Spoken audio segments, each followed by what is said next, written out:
Hi everybody, today we will talk about how to fix or how to solve the problem of Lumosity app. You will click on settings. Here we'll enter to apps, default apps, app settings. When above we can search about Lumosity app. Then you can click on first stop and you can click OK. Here we'll enter to the window of storage. Then you can click on clear cache.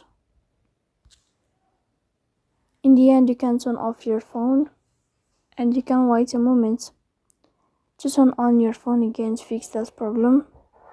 Then you can turn on your airplane mode here and you can turn off here.